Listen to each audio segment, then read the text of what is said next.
Good morning. I'd like to get started here. Please, everyone, get to their seats and shut off your cell phones or pause it. The more I say that, the more I get paid.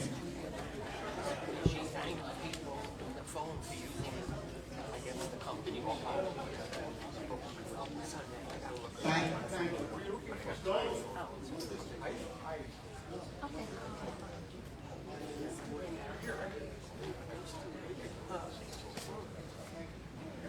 you. I just want to announce to everyone that only delegates and alternates can sit over here and residents over there. And welcome everybody for coming and attending. We appreciate seeing you.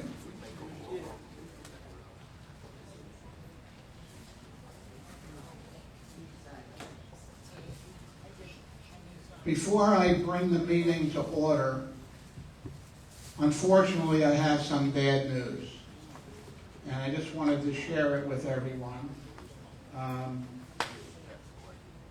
Dave Merzon passed away yesterday, and so I just wanted everybody to know that.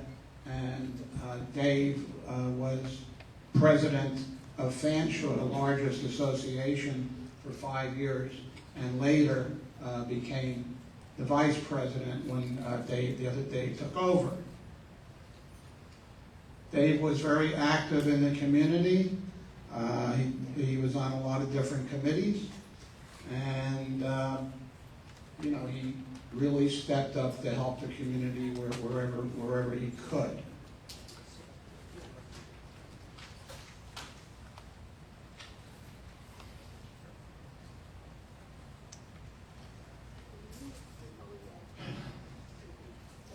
Okay, Dave, maybe you could go over some of the things about Dave Merzon, if you would.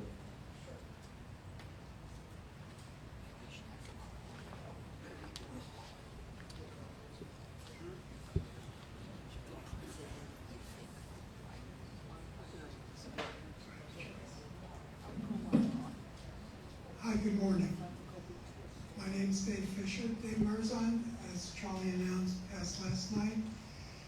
He was a former member of the M&O Committee, first vice president of Cobrua, president of Fanshawe. Now, currently, he was vice president, director. He was on various committees, like the advisory committee for service. Also, he was on the search committee, searching for a new main company to be with us, and just may he rest in peace. That's all. There are no particulars about the funeral as of yet, and that's all. Thank you, Dave. I'd like to have everyone take a moment of silent prayer for Dave, and please go forward. Go ahead.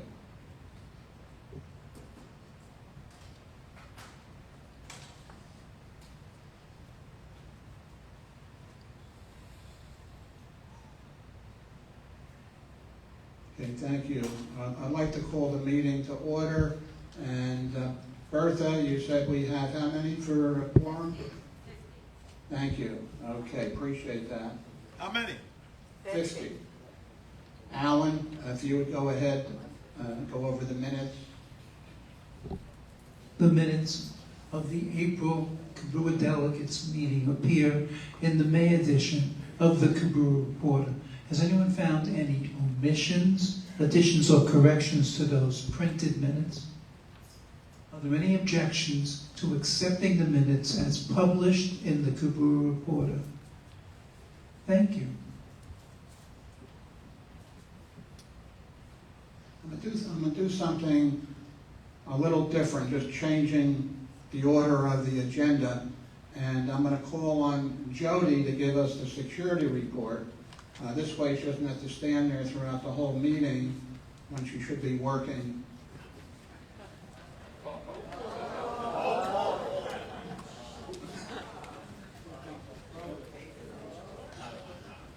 I'm sure I will.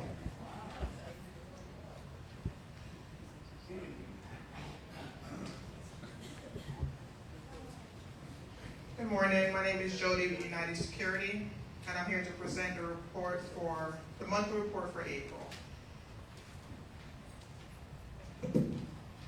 For miles patrol, we had 4,831, pre-authorized calls 6,309, commercial vehicles 396, elevator malfunction, we had 4. For the month of March, we had 4 auto accidents. For April, we had 1. For welfare checks, March we had 2. For April, we had 2. For fire, March we had 0. For April, we had 0. And for IDs confiscated, for March we had 46, which was 11 for the clubhouse and 35 for the gates. And for April, we had 41, 17 for the clubhouse and 24 for the gates. Any questions?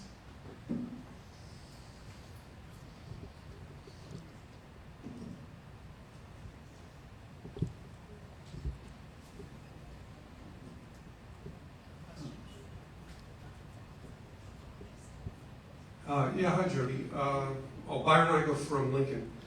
I had come to your office last week about these flyers that were hung on every doorknob in Lincoln, and had given you information about the company that's behind it and the license plate of the car that the fellows who were putting the notices up was in.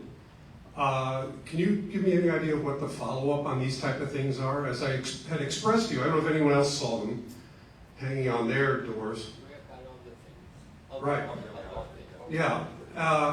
Because obviously at this time of the year, when it's hung on every door, those that remain for 4 or 5 or 6 days are really a security issue for us, a safety issue. It shows that no one's in residence.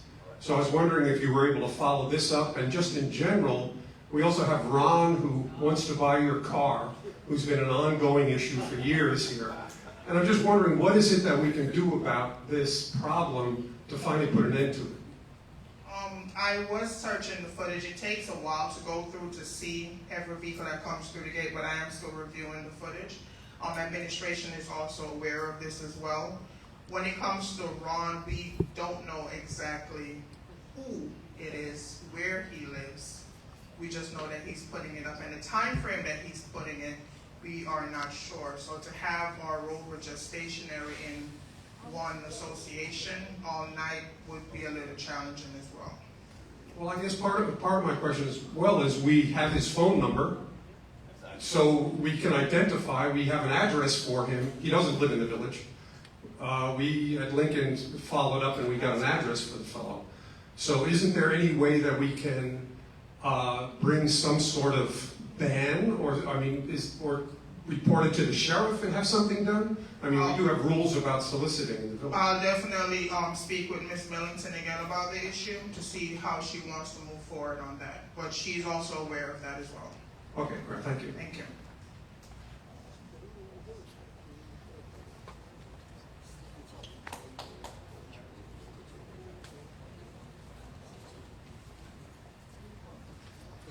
Good morning, Mr. Chairman and delegates and neighbors. My name is Fred Hadley. I live in Cornwall, E.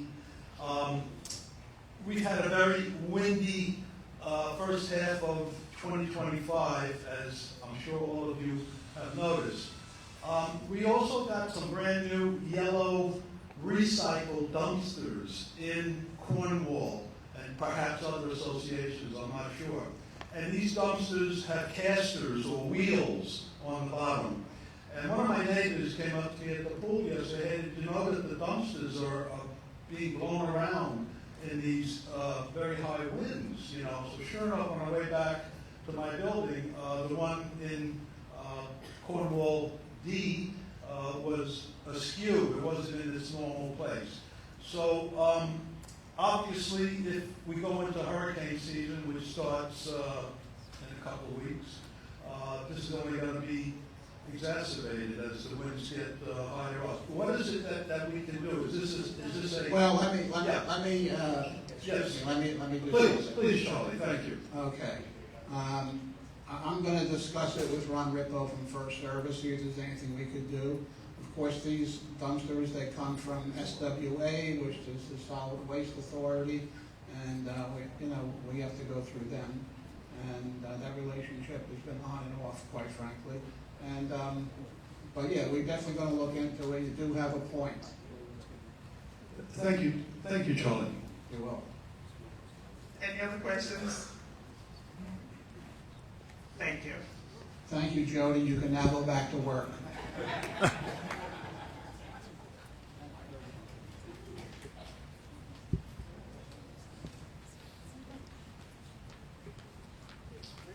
Okay, most of you know now, I'm sure. I'm going to do the president's report. So most of you know now that 15 out of 16 associations, the board of directors have voted to go with First Service. So we established a committee, a contract committee of 5 people. We may look to add another 2, possibly. Okay, and they're going to do the very important work that's going to take place, and to make sure that we have a really good contract to all the residents' benefit, and one that First Service can agree to. So this is going to be a negotiation process, and I'm sure the results will be good. I would like to have Milt, is Milt here? I didn't see Milt. Okay, I'd like to see you just give a quick presentation of where we are so far.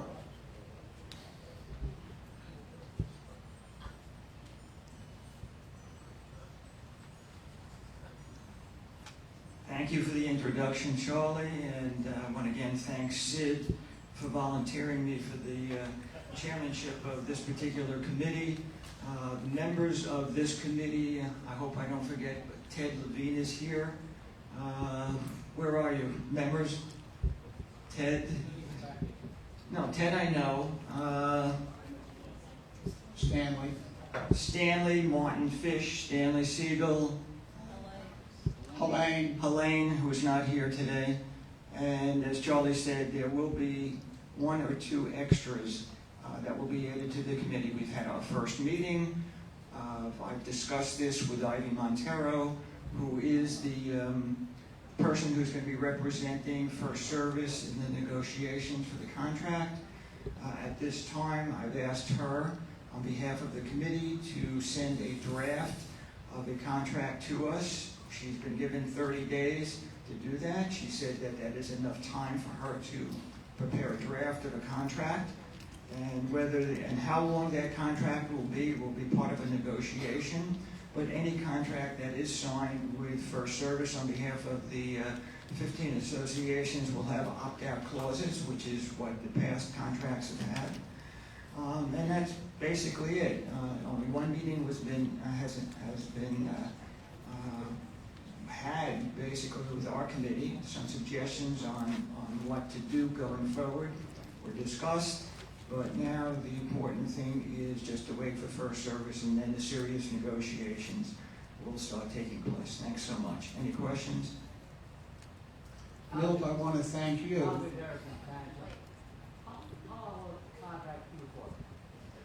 Well, that's going to be part of the negotiations, because some associations have told me they only want 1 year, but First Service is probably looking for a 3-year contract. But whether it's a 1-year contract or a 3-year contract, there's always that opt-out. So if an association says after a year, or after 6 months even, we don't want the First Service as part of our management company, you can opt out.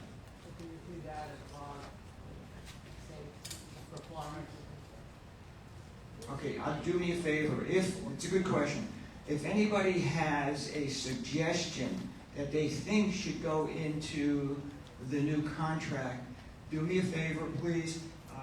I think were the names published in the paper on who is in that, yes, no? Yeah, okay, so the names were published. Or the easiest thing is go to your president, tell your president your thoughts, they'll communicate it to the committee, rather than having, 1,000 people asking that. So it's the easiest is if you go to your president, I want a performance clause in there for the contract. They'll communicate it to us as part of the committee's work, okay? Anybody else? Thank you so much. Thank you, Milt, for stepping up again to handle this committee. And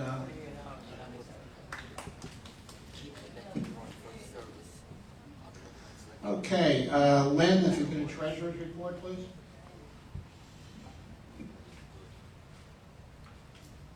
Good morning.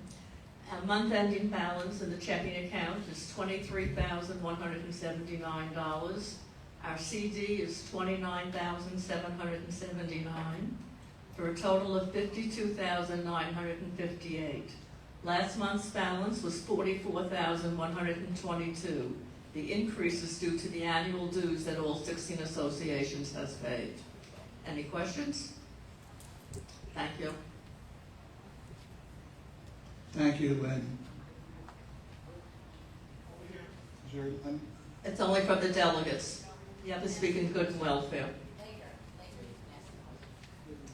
okay, Stanley, do you have a budget report? No. Okay. That was easy, thank you. M&O Committee, Lynn? Yes. The committee met with management April 16th, 2025. Present for management were Judy Militant, Vice President, Sen West Site Administrator, Monica Wells, Senior Vice President and CFO of Senville Recreation, Dan Cruz, Vice President and Facilities Manager. Highlights of our meeting. For next year's budget, we will get an engineer's report to see what it would cost to change the Cornwall tennis courts to pickleball courts. In trying to have a safer walking path, we will get the cost for striping the bus lane so that we could use it as a walking lane. No, so I'm sorry, so we could use it as a bike lane.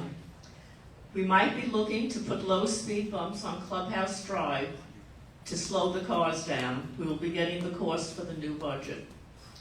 Judy Militant spoke with the property manager of Uptown Boca on allowing our buses to enter the area. It seems that the property by Lazy Dog, which is where our buses would enter, belongs to them, and Judy will investigate further. Our buses cannot enter where there are cobblestones on the roadway, as the weight of our buses would destroy them. Janitorial is having a problem hiring workers for the job. They will give us an update next month. An update on insurance cases from August 1st to March 31st.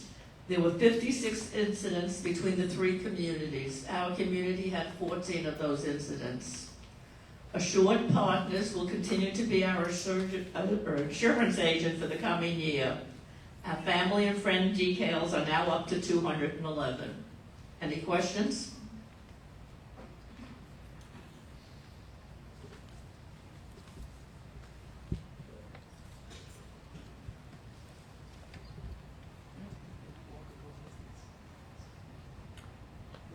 You had mentioned Jay Goldberg, Wolverton. I can't hear you. Jay Goldberg.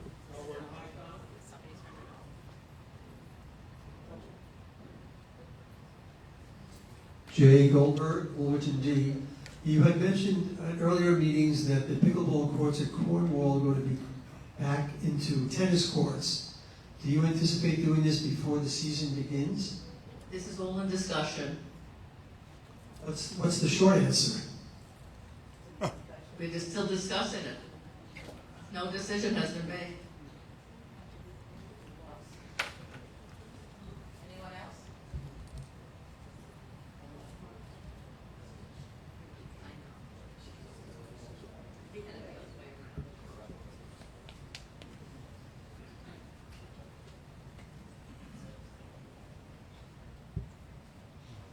Diana Stillwell, Cornwall.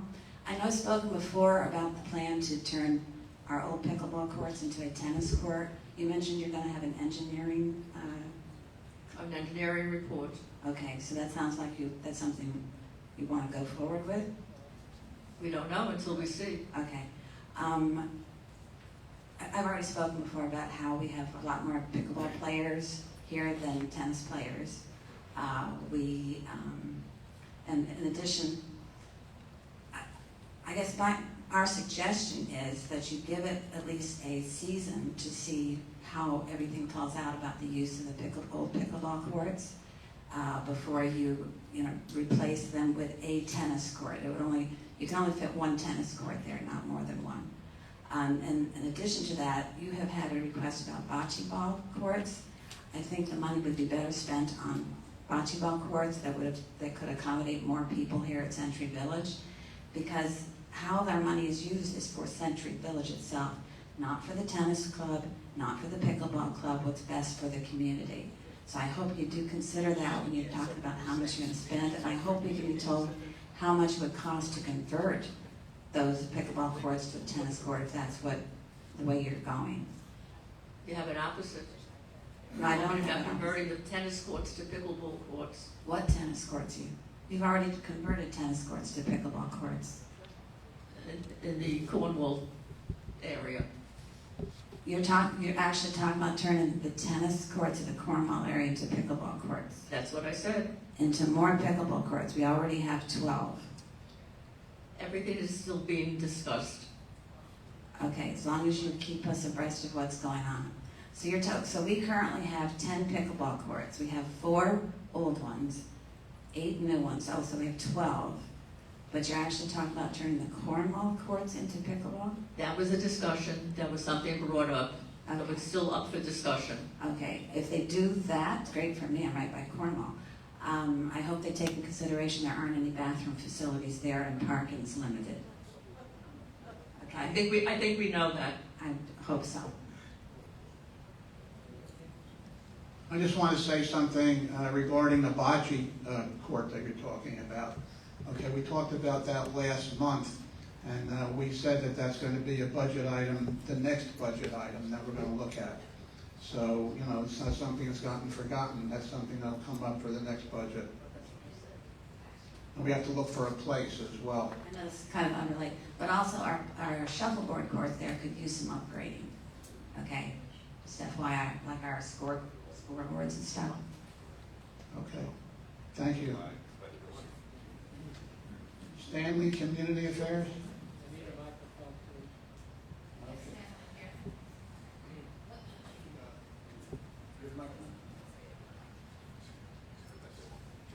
Good morning, everyone. I'm going to make my report short and sweet. Regardless of how much construction we have going on with GL Homes by the high school, eventually they're going to be building across the street on the other side. Lennar is going to build houses in Boca Lago, whether there's more houses or less houses. The end result will be a tremendous traffic problem, no matter what happens with the houses. The only suggestion I have is that you contact Commissioner Sachs and tell her we definitely need a turnpike entrance on Palmetto Park Road. This will alleviate a bulk of the traffic coming up from Broward and diverting it away from our area, Lyons Road, and into our section. So take some time, contact either by phone or drop her a note telling her we must have a turnpike entrance on Palmetto Park Road. Otherwise, it's going to be havoc, period. Any questions? Thank you. Thank you, Stan.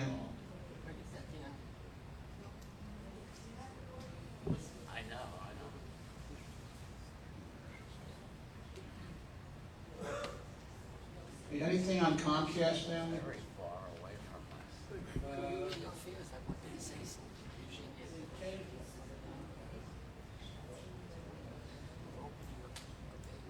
Comcast has changed the days that they'll be in the clubhouse. They now come here Tuesday and Thursday.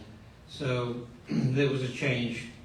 So keep in mind that those are the days you can, if you have a problem or a question with Comcast, those are the days you can see the representative. Yeah, I would just like to add to that the representative is new. So if any of you have had a bad experience with the prior representative and were turned off about going to ask questions, please try it again. There's a lovely rep there now. She's very competent. She answers your questions, and if she doesn't have the answer, she gets it for you. So if you were turned off, as I was by the prior one, try it again. And the good news is she's gone and we now have another rep. Oh.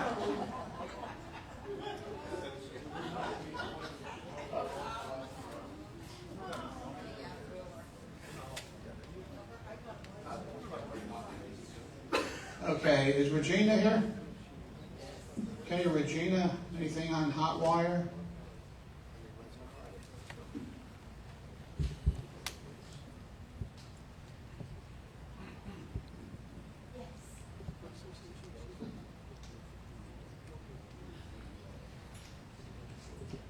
Good morning, everyone. Hotwire now is at the temple still temporarily. They are there only Monday, Wednesday, and Friday. We are still in negotiations with the clubhouse to have Hotwire share the office with Comcast. That won't happen for a little bit. All the 5 buildings that are under Hotwire have been posted, and the new hours are from 9 to 5, Monday, Wednesday, Friday. There's another direct number for all your residents to call. It's posted on each building of all the 5 associations. The good news is hopefully they'll be in the clubhouse in the not too distant future. Any questions?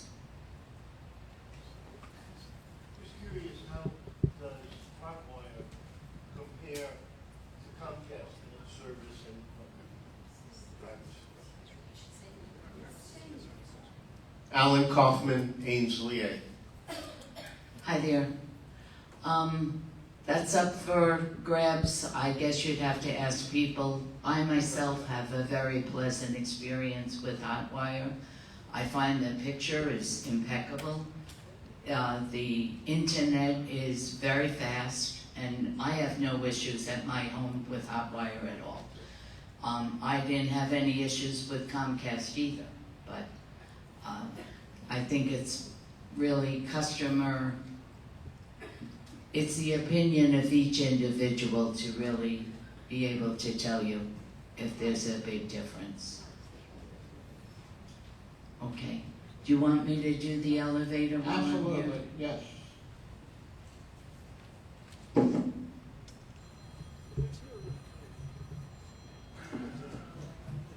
Okay, we are still in the middle, almost halfway with the elevator cylinder project.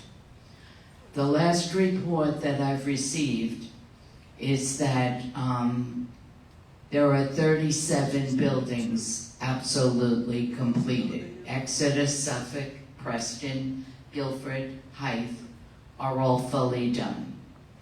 Buildings B and C in Rexford are also completed. But Building A will be done at the end of the project. The number of buildings remaining is 50. Right now, we're in Mansfield. Buildings H and I in Mansfield are being done right now between May 12th and May 16th. We will know Friday if they pass inspection. What's happening is every Thursday, Tri-State is informing Leah at First Service about where they'll be the following Monday. This way, First Service, along with the association, can remedy the issue of Tri-State getting close to the elevators for their equipment. So right now, we'll know Thursday where they'll be Monday, we'll know Friday if the buildings they worked on this week have passed inspection. If they didn't, the crew will remedy the situation of what did not pass inspection and delay the onset of the next building schedule for that Monday. But so far so good with the way it's been going. I do have a tentative schedule: Mansfield J&K, May 19th, L&M, May 26th, and then Mansfield N and Wolverton A start the following weekend. And then it goes on to Brighton, Lincoln, Fanshawe, Ainsley, Newcastle, Yarmouth, and Rexford at the end. We will have all those dates posted to the associations as progress continues. Now, there was mainly an issue of oil leak after the new cylinders were installed. The remedy for that is new packing. There are a couple of associations that had to modify their pistons that goes on top of the cylinder, or purchase a new piston. All of those situations Oracle is on top of, and now they know what the possible oil leak, the possible chance of an oil leak with the new cylinder, so they're doing very good testing the minute the cylinder is in. So hopefully we're not going to have packing problems after the new installations. That's about the progress. Any questions?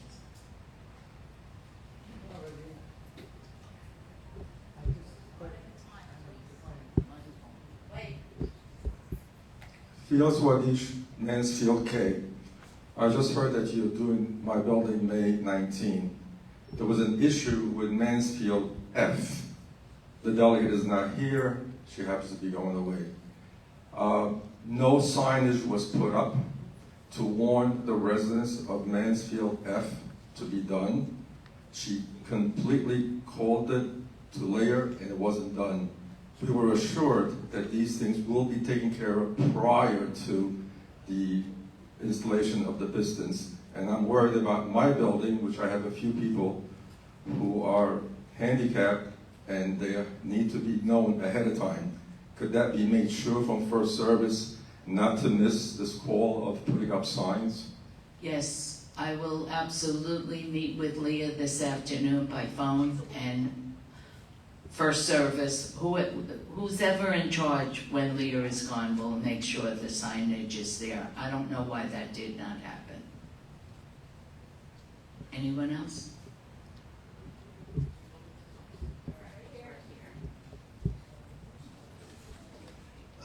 Martin Fish from Rexford. Thank you, Regina. I don't know if this is a question for you or for Charlie, but it is an elevator question. So at the most recent president's meeting, there was a discussion about forming a committee to look into replacing the electrical and control system of the elevators, and I was just wondering if a committee is being formed to start looking into this question. So I guess it's for Charlie, not to overload you. Yeah, I'm the cylinder girl, he's the other one. I'm working on all cylinders. Okay, no, not as yet. A committee has not been formed yet. We need somebody to take the lead of that committee, and that's what we need. Jonah Linsky, Anshaw B. Question regarding the piston, does that add additional time for the elevator to be down after they discover that? Yes. And it's pending exactly what each problem is. Our elevator at Guilford A was only down for 3 hours when we had something wrong with the piston. They had to modify something else with a new jackhead, but they were able to get it all done within the day that they were doing the cylinder, so there was no extra time allotted for that. If you need a new piston, you would be down and Oracle would let First Service know, and they would call your association, and a robo and a post would come out prior to them coming to replace that piston. And usually it's a half a day. Okay, are all the pistons exactly alike, or are they also custom? All mean, the pistons, are they alike? Are they the same? Or is it something that has to be custom made? no, most of the pistons that are on there, we were told at the beginning of the project, were fine. So we were kind of surprised when a few went out, but no, they were able to get the pistons. Okay, so there's Yes. no additional. It's not like the cylinder was. Thank you. Hello again, my name is Alvin from Financial. Hi, Regina, first of all, thank you for Hi. your service. Appreciate it. And presentation. In any event, how long is the warranty on that piston? How much time do we have? Oh, I think it was 5 years, but don't quote me on that. Let me get back right to you on that. The remaining 50 should have some sort, we should have some sort of warranty on that for both labor and for material. Thank you. Okay, I'll get that to all the presidents, all the associations.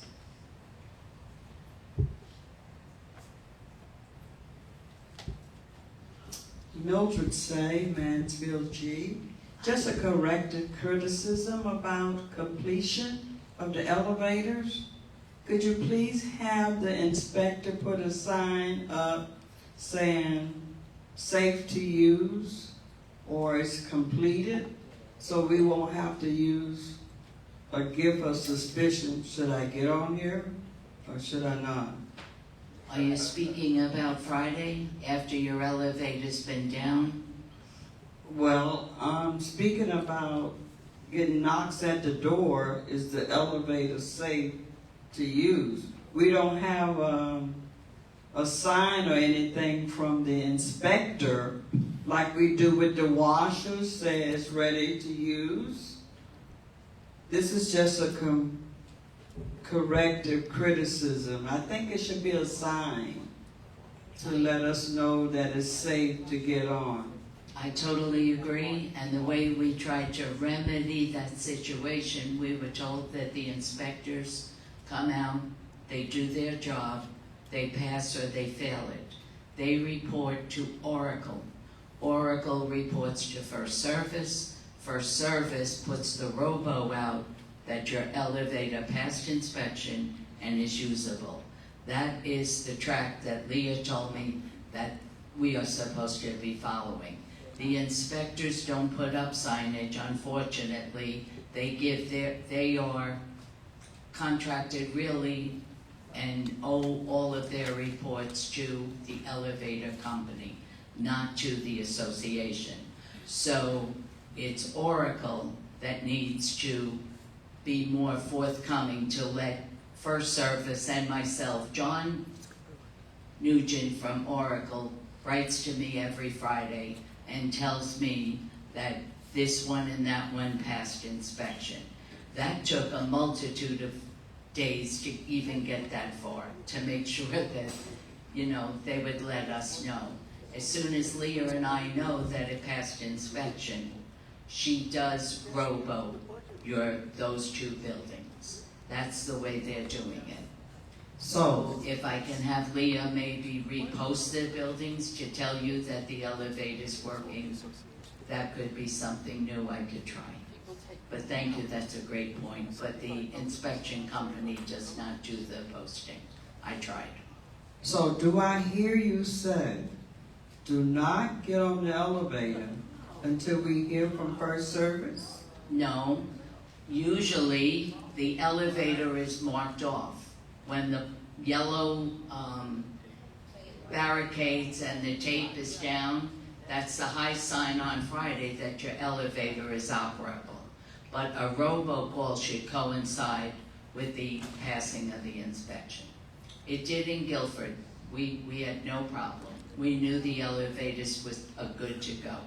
And the one that did not pass, the post stayed up and the barricade stayed up, so people knew it was still out of order. Thank you. Anything else? Okay. Okay, Martin Fish, going to do a short, I emphasize short, presentation on the First Service Advisory Committee.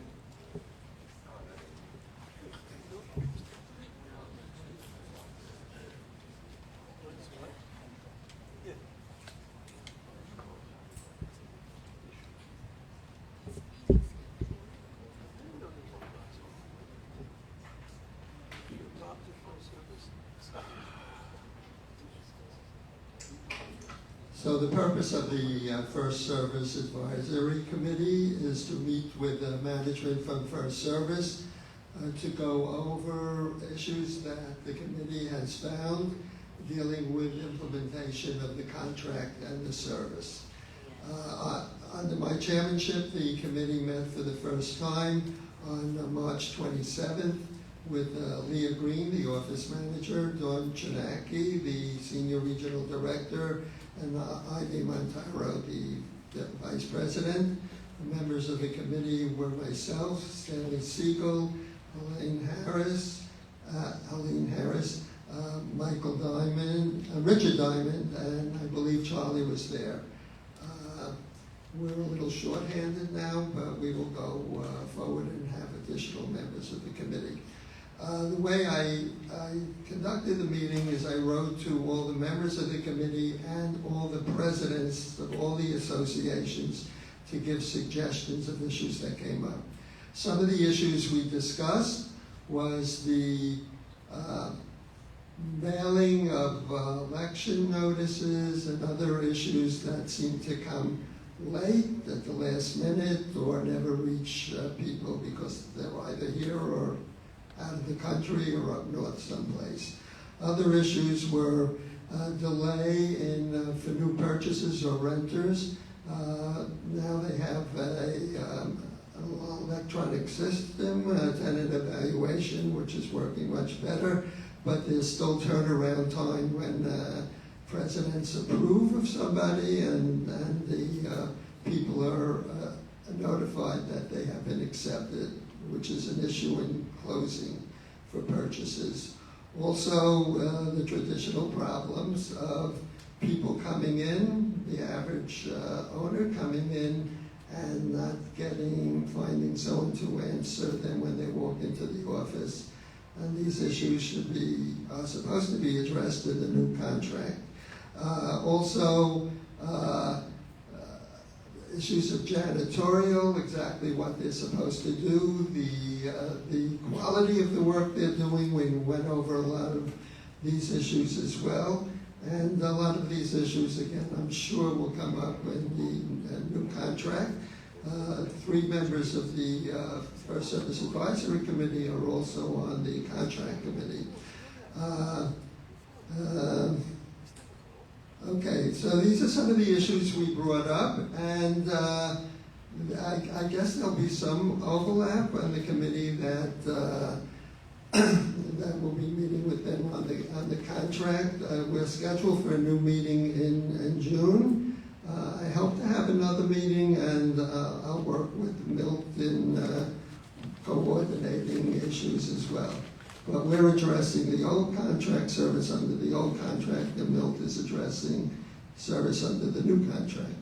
But of course, they overlap. Thank you. Thank you. Questions? Oh, Milt.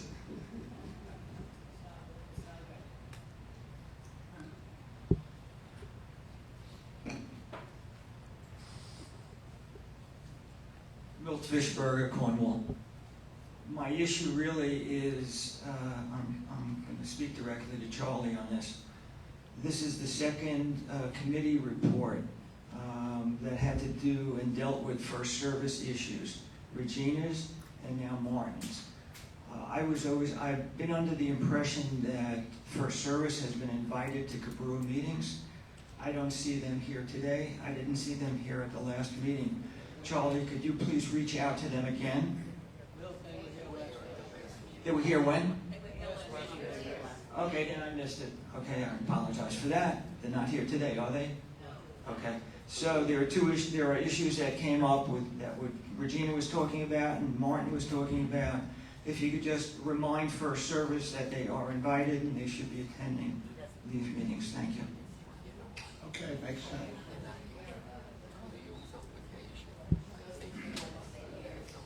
I'm dismissed? Bertha, Oh. there's a question here. Martin, you're dismissed, Martin. Question over here.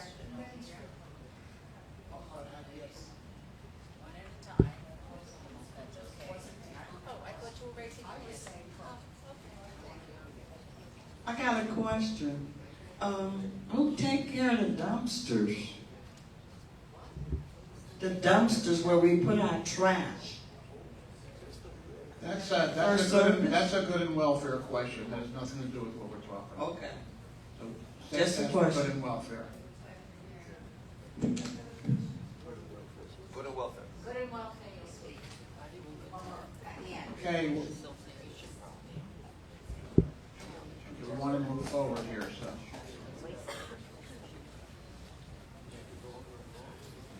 Okay, resident questions are handled at good and welfare, just to let you know. Just repeat that. Okay, so we're moving forward here. Okay, the Bylaws Committee, Ted Levine is going to conduct an amendment vote by show of hands, and all delegates have copies on their seats.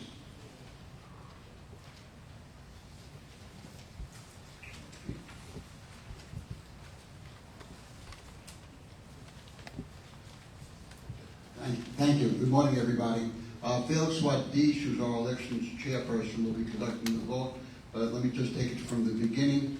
For the past several months, we've been presenting and speaking of a bylaws amendment vote that will take place during today's meeting. We have published the information for the vote more than the 2 times necessary for at least 14 days in advance of each of the respective meetings.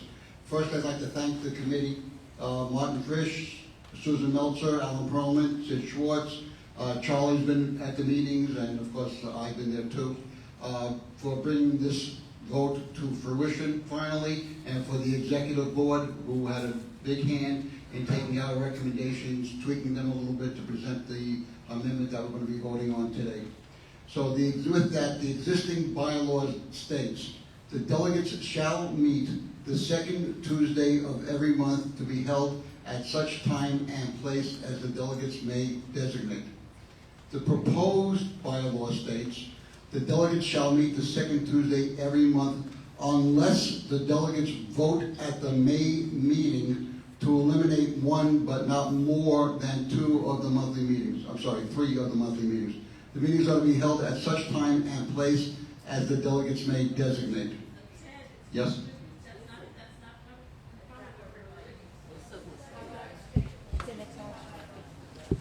Hold on.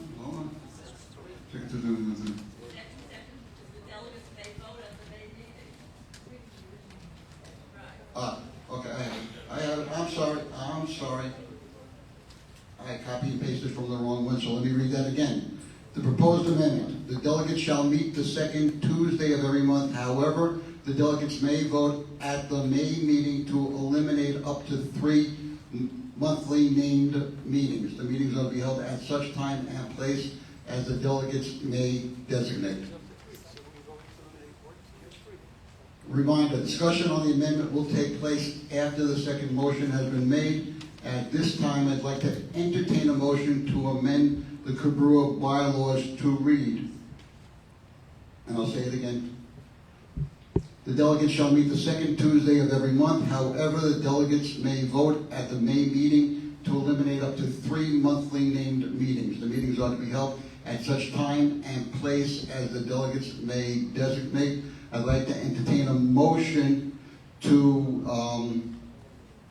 for the amendment as read.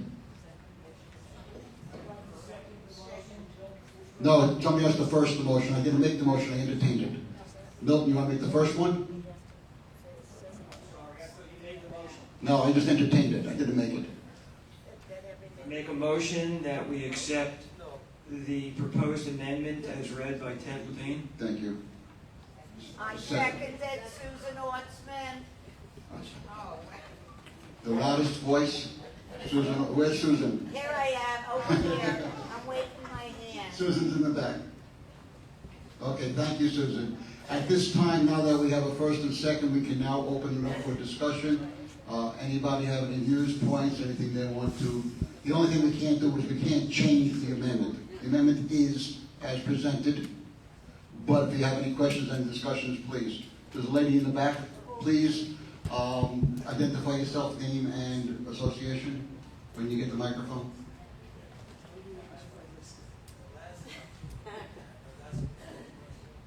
Roseanne in Milverton. Just have a question. Maybe I'm reading this wrong, but it says, however, the delegates may vote at the May meeting. If it says in the May meeting, does that mean every year? That's correct, as starting today. Okay. So if the amendment passes, we will have the first go around for those 3 months today. Just bear with us. Yes, start today. And every year, historically, every year at the May meeting, this is taking place, just that the bylaws were never changed. So the effort today is to, if we're going to continue that, to change the bylaws, to read accordingly to what's been done for more than a decade now.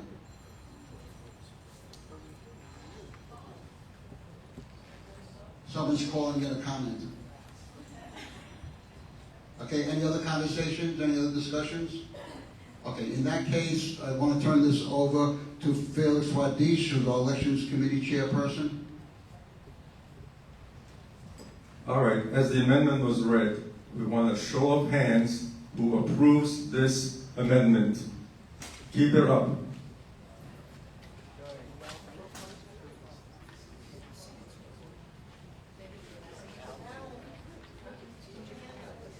Barbara, put your Please, hand up. delegates at this point, or delegates, alternates if you're replacing a delegate, thank you. And keep them up as you're being counted.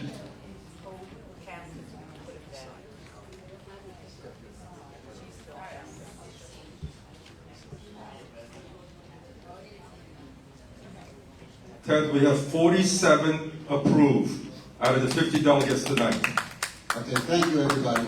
This is really, we did this very slowly and very seriously and very correctly, except for my misreading of it before.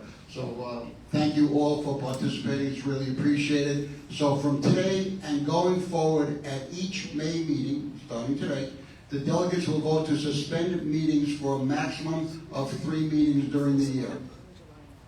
At every May meeting over the past several years, more than a decade, some people say 15 years, some people say more than that, there has been a vote on whether or not to hold meetings during the summer months. So I would like to entertain a motion to continue this process and suspend meetings during the months of June, July, and August. Somebody has to make a first, somebody makes a first, somebody makes a second. I make a motion to accept the first, I make a motion for May, June, and July, August, whatever. June, July, and August. Okay, I make a motion, Susan Ortsman. Just say as read. Just say as read. As read, Thank you. Susan Ortsman. That's why I wrote it down. Okay. Second? Lisa Fernandez from Dorset G. I am seconding. Okay. Thank you very much. Any discussion? No. Anybody have any comments? In that case, Felix, it's all yours. Wait. We have somebody. Who wants to say something?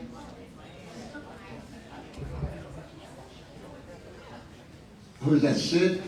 Who?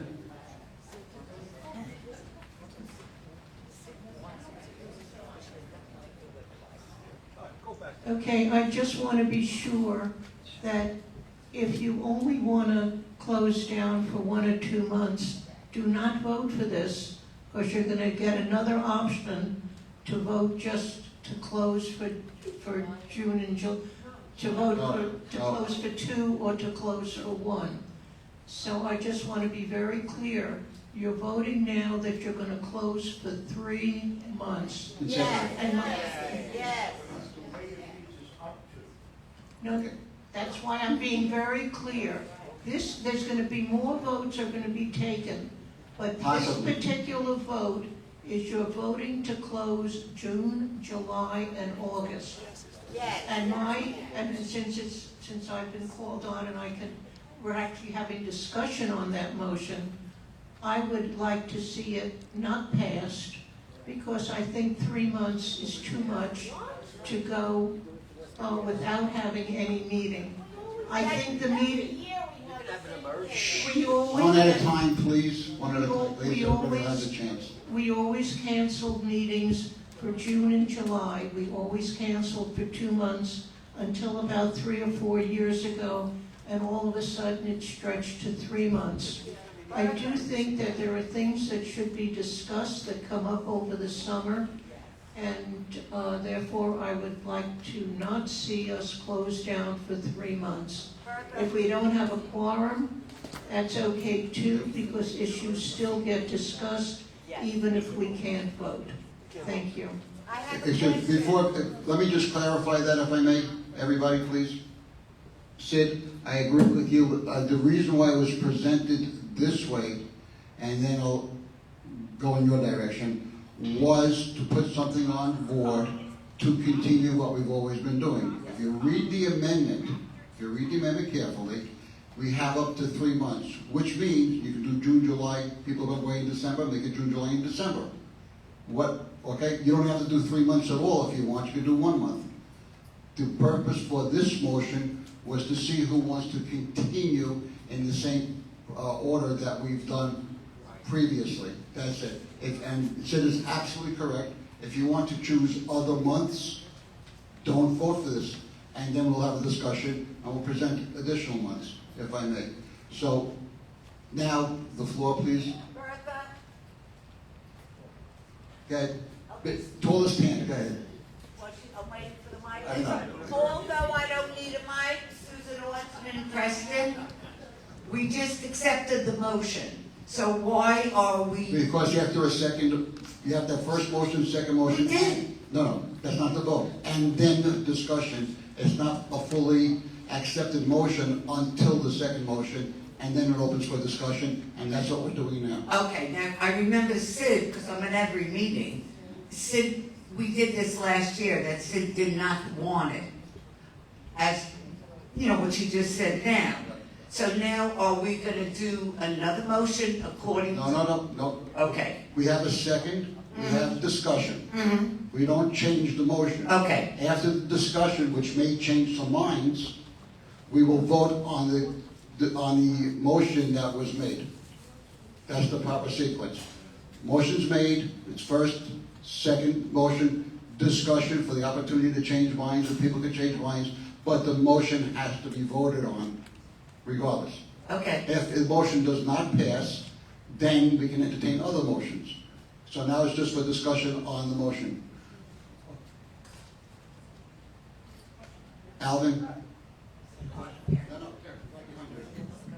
Thank you. Thank you, Mr. Levine, for taking the work and presentation.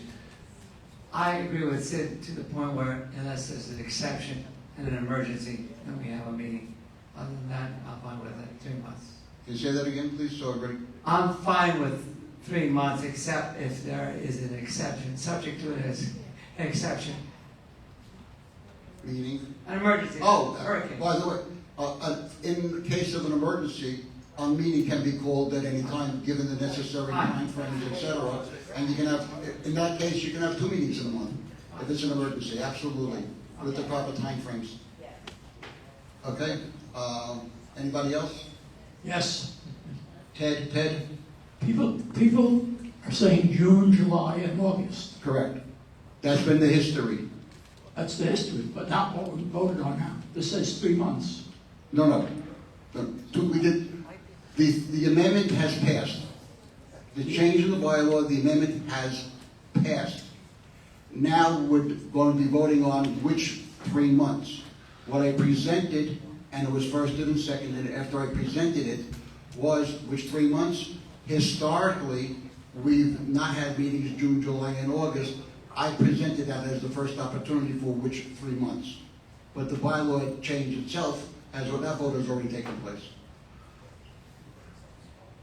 So I think that means that after this meeting, somebody thinks we should have a meeting in July, we could go ahead and have it. Not have a meeting in June, not have one in August. For today and today only, it's a two-step process. The first step was whether or not we were going to amend the bylaws. That vote already took place. Now, every May, and this was discussed at executive boards, every May, we're going to have the opportunity to choose which 3 months for the coming year, starting with June through May of the following year. So the bylaw part has already changed. That's a one-time only. That was today. Now every May we're going to choose the 3 months. I just proposed, and somebody firsted it and somebody seconded the motion, that we continue with the months that we've already been doing for a number of years, which is June, July, and August. If the quorum of the delegates choose to go with that and continue with June, July, and August, we don't go any further. If the quorum does not pass and that motion doesn't pass, then we open discussion again for which 3 months. It seems to me you're saying that we should decide now. We have to. It's in the bylaw. The bylaw that was just amended now states at every May meeting. And today's the May meeting. That's the second part. Going forward will be every May. So we have 2 parts today. And today only. It says the May meeting to eliminate up to 3 monthly meetings. Correct. Correct. This is the May meeting.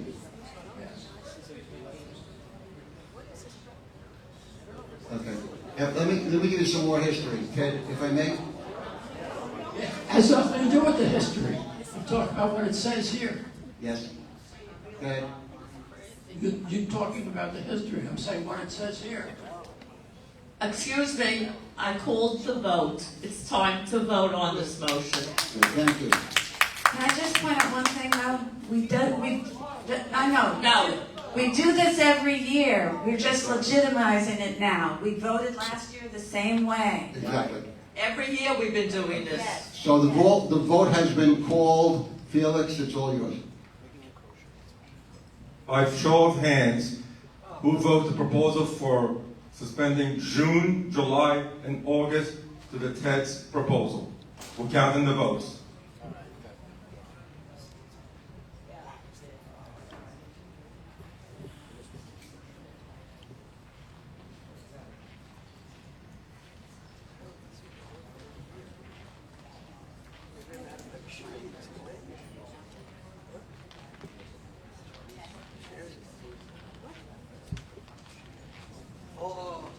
Ted, we have a vote for 36 yes.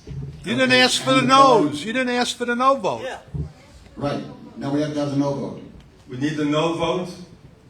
We vote not to have the June, July, and August. Raise your hands.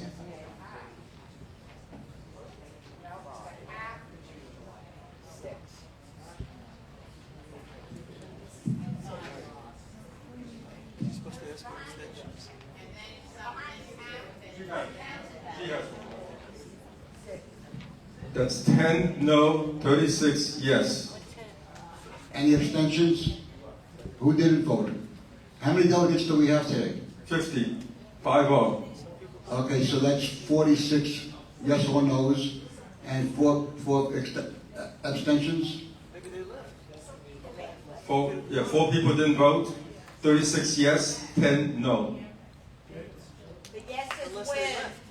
No, it doesn't. Well, in that case, do we have a quorum now? If people left, do we still have a quorum?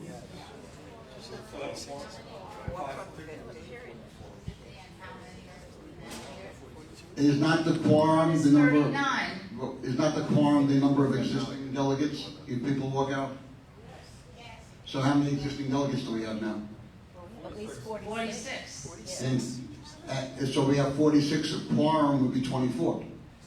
No, you have a quorum. A quorum is 39, and you have 46 votes. So you have a quorum seated and voting. So it passed 36 to 10. Okay. Thank you, Sid. Thank you for straightening that out for us. I appreciate it, really do. Okay, so that has passed, and for this year, then we will suspend meetings for June, July, and August. Keep in mind, every May we're going to have a vote for that coming year. Okay? So, thank you all. Really appreciate it. And finally, we have a bylaw. We have an amendment to for going forward for when our meetings will be. Thank you. Okay, thank you, Ted, appreciate it. Okay, Sid, you have a Cobra Group report?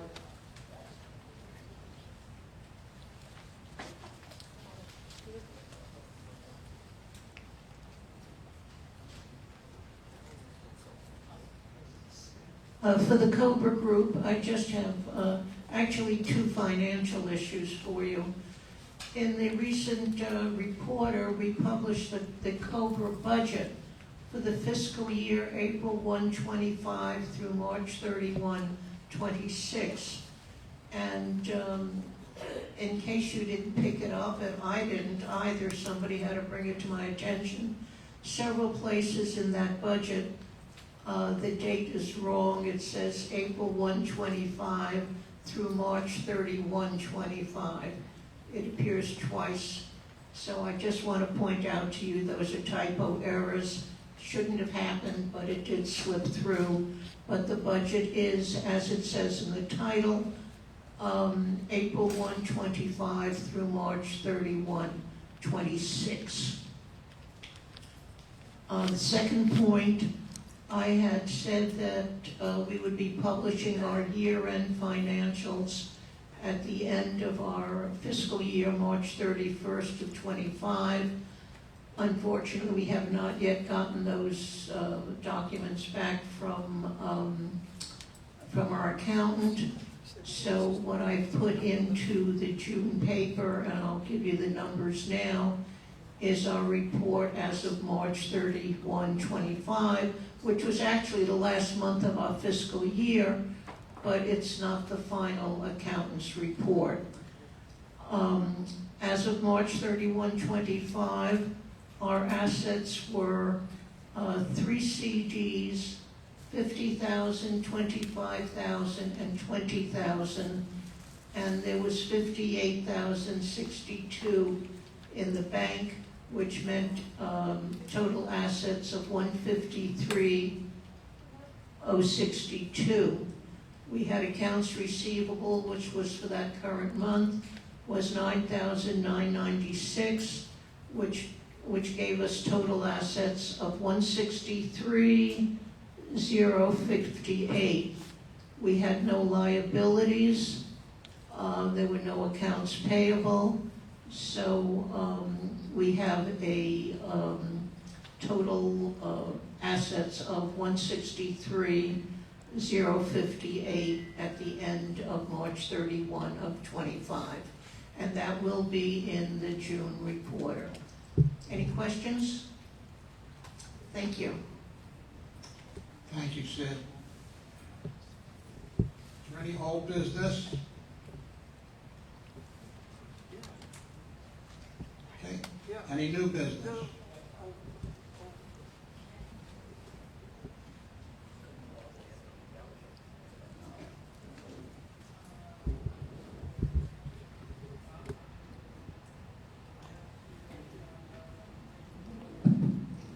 Jay Goldberg, Wolverton. I brought up an issue the last 2 meetings, and I filled out the appropriate paperwork at the front desk the last 2 times.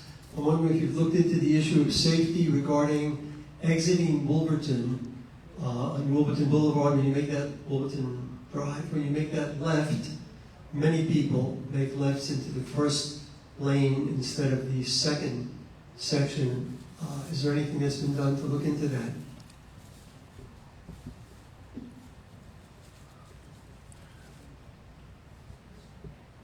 That would have gone to the M&O committee. Stanley, did you see anything on that, or, oh, no, that's right, he's in the back, okay.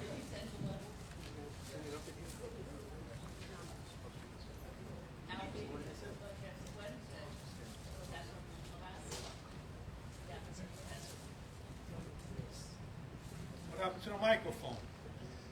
Okay, we're gonna move on to good and welfare. Wait, I'm sorry. What was the answer? Because it is a hazard and a safety issue. Is something going to be taken care of? It's gonna be moving on to M&O, okay, the M&O committee, and they're gonna be given that, you know, what you questioned, okay, and then we'll get an answer for you. So good and welfare, as far as delegates, Samuel Rivera. Samuel Rivera, Person F. Who pays for the 911 when they come in on an emergency?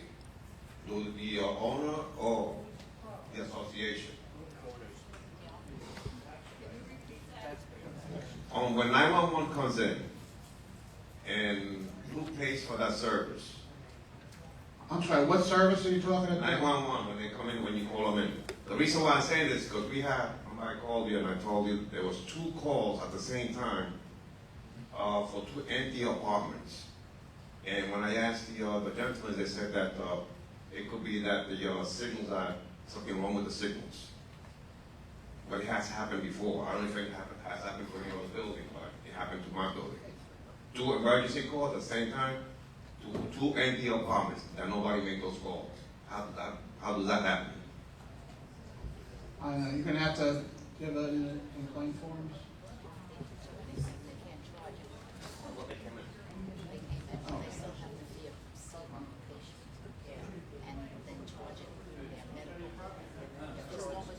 Sammy, could you just repeat that, please, what the specific issue is? That's what she said.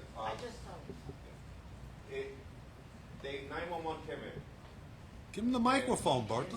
That's what it's for. 911 came to the building to do empty apartments. There was nobody in the apartments. Nobody made those calls, but they still came in because somebody made that call. I'm sure that went to security because security follows 911 when they come through the gate. So when they came through the gate, security should be well aware that in those 2 instances, they were false calls of some sort. This is the first I hear, never came to M&O, first I hear of it, but security should be aware. What's her name in the back? I see Danielle sitting in the back from security. And are you aware of this at all, Danielle? Danelise, yeah. Sorry, I messed up your name. Or Jody, either one of you aware of this issue? I would have to look at my reports because security does.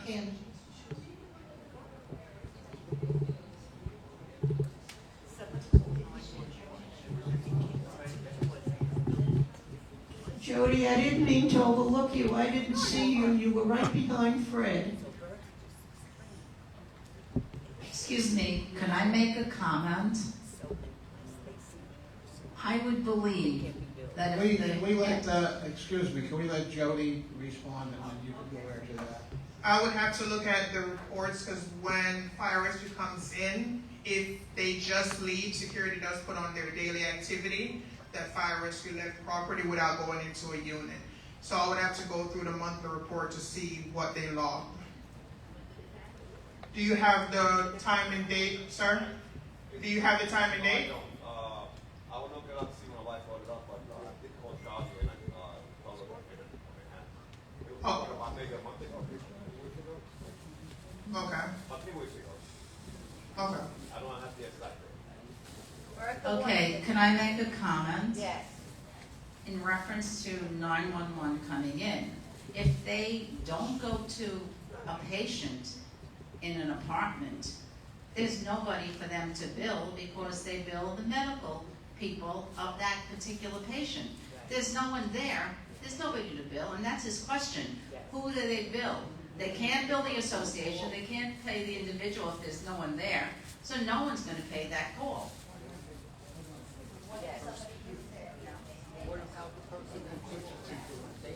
Yeah, Mitchell Schaefer, Brighton. When 911 comes in, even if they take it to a resident, there is no charge. It's Palm Beach County, 911. You don't pay anything. I was taken to the hospital also recently. I never got a bill. I never got a bill. It's not a question of the money in my mind. It's the waste of the resources of 911. Suppose there was an emergency someplace else and they're wasting their time in an empty apartment. I mean, that's the problem with this here, as I see it. But Jody, if you can look into it and see if you can come up with what happened. Thank you. Thanks again, Jody. Okay. Another question? Another question? Joan Olensky, fan shop. In reference to what we were just discussing, it's a possibility that if a cell phone is connected to that address, if that person moved, the EMS may still have their old address as part of their emergency contact. That's a possibility. If I may,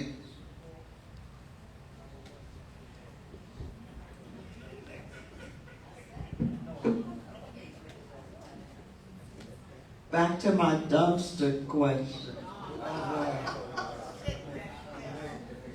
Mildred say, Mansfield G, who take care of the dumpsters?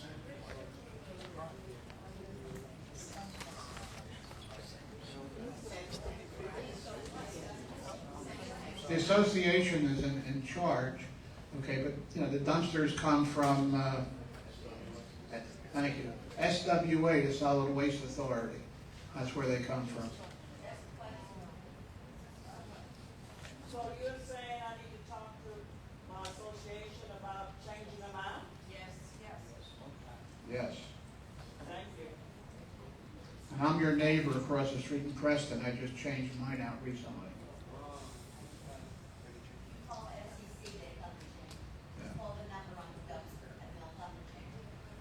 Good morning, friend. My name is Alvin again. I just changed my dumpster out. There's a phone number right on there. You just call them. They'll accommodate you. Okay. Thank you.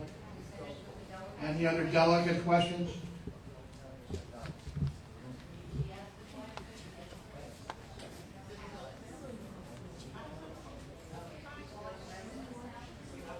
Okay.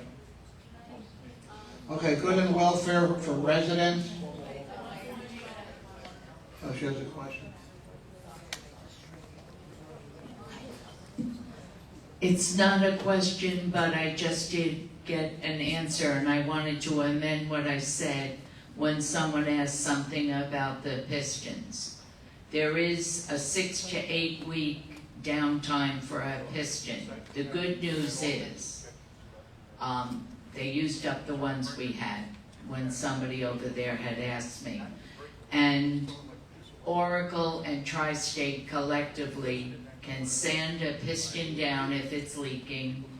They can temporarily repair it, so odds are there won't be, during the lead time to attain a new piston, the elevator should not be down. And the warranty is 1 year so far on the cylinder itself, but there are other warranties on workmanship, and I will have that information as time moves on. I just wanted to clarify what I said about that piston. Sorry. Okay. Okay, good and welfare residents.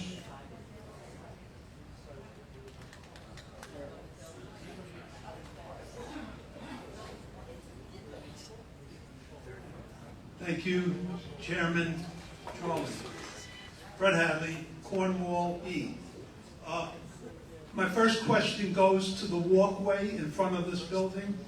I've noticed in rain, it's very slippery when wet, especially there is a slight incline as you leave the clubhouse till you get to the canopy, and I've lost my footing. Fortunately, I didn't fall, but it is very slippery. I think I would suggest that we repaint that with some kind of anti-skid paint.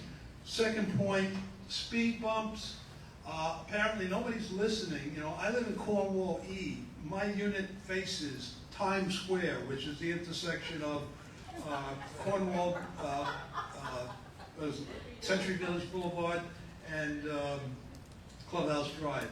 And I'm here 15 years. For the first 10 years, I watched, for entertainment, all the near misses, because when you place a speed bump on the boulevard, the side street misinterprets you're slowing down, thinking that you're yielding, and they say, oh, isn't that nice? They accelerate. Meanwhile, the person on the boulevard has the right of way, because it's the boulevard, and they proceed, and you have a lot of collisions. So please do not place speed bumps on Century Village Boulevard, because it reduces safety, it doesn't enhance it. Plus, trucks coming in all day, they don't give a damn about speed bumps. They go over them full speed, and you have constant boom, boom noises. Plus, fire rescue, they don't want the shaking of their equipment, and if they're transporting an injured person, which could be any one of us, it could exacerbate their injury or pain. So please do not put speed bumps on either of the boulevards. The final, two more things. You talk about calling an emergency meeting in the summer. There is no provision in the Cobrua bylaws for special meetings. There's 12 meetings a year, or as few as 9, as you amended it today, but there's no provision for calling a meeting, so I don't know how you would do that.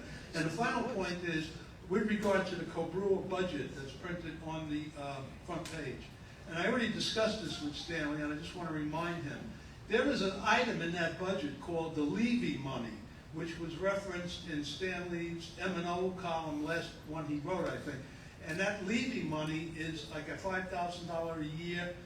Instead of giving us an office for Cobrua, he gives us $5,000 a year, we're told, to use towards renting an office. Well, that's income, and I'd like to know why that isn't listed as a line item. It just seems to be hidden money, and there's no reason for that. Stanley indicated that they're going to change it next year, but I just wanted to make it on the record. Thank you. Thank you. Good morning. Ken Greenberg, Guildford D. I'm the president of the tennis club. And we in the club want to continue being active, getting our exercise, etc. We want everyone who wants to play pickleball to be active in getting their exercise. I had prepared some things to say today, but hearing earlier about the possibility of the Cornwall tennis courts becoming pickleball courts, it makes no sense to comment about that. And it just feels like you're ripping the heart out of the tennis community. And what I have sensed for the year and a half I've been the president, the lack of communication with the parties involved is rather astounding. So, thank you.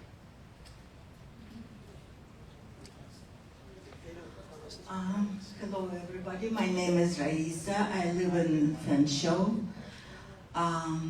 This is information and question about first service.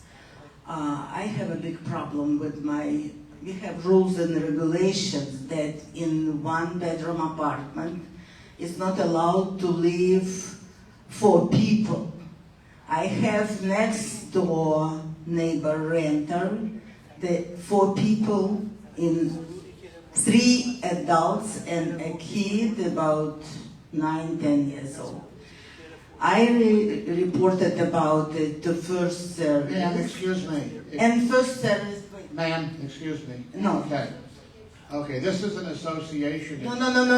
Yes. It's about first service. It's not an association. No, you have to take this up. First service is for everybody. It's not for fan show. So I am trying to tell delegates about how first service is working. I was told that it's supposed to be 3 letters sent. And they didn't give me the time frame. I learned about time frame. They said it's a time frame. And they will inform me. They didn't inform me. They didn't do anything. And when I called, they said, oh, they contacted landlord and tenant, and they said they don't live there. They're next door. I made pictures. They still live. And they said it's my personal matter. It's not my personal matter. It's rules and regulations. And First Service doesn't want to do anything about it. We are talking about a lot of garbage. We are talking about... Okay, excuse me, ma'am. Excuse me. We understand what your problem is, okay? What you have to do is speak to the president of your association. If you reside in Fanshawe, then you have to speak to the president of Fanshawe. Well, I will talk about this with David, but people who have to decide either we need first service or no, they have to know this information. Because I'm not the only person who makes deal with the... It's neglect of their duties. It's their job to do it. So if they don't do their job properly, they have Okay, there's to only think 2 about it. minutes. You went over your limit, ma'am, so I want to move on. I understand. Hello, I live at Preston C. My issue is there's a lot of missing screens at Preston C. I don't even know who to report that to. I don't ever see anybody from First Service come. We don't know who our dedicated person is from First Service. We've never been advised, and as you see, they're never here at any of the meetings. So there's no one to talk to. So missing screens, it makes it look like a slum. I am tired of it. I've reported it to the president, to Charlie, myself, in emails. It still has not been addressed. I don't understand why we allow missing screens on buildings. Okay, this is an association issue, okay? It's not an issue for Cobrua, it's association. Well, I am reporting That's it it. now. I want it duly noted and in the notes. Okay. Because nothing gets done. Okay, have a good day. Yeah. Thank you. And it's your responsibility, Charlie, to amend it. No, it isn't. You're the president. You're the president of Cobrua and Preston. Do something for a change. Whoa.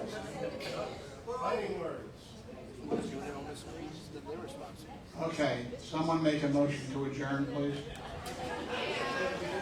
Do I hear a second? Do I hear a third?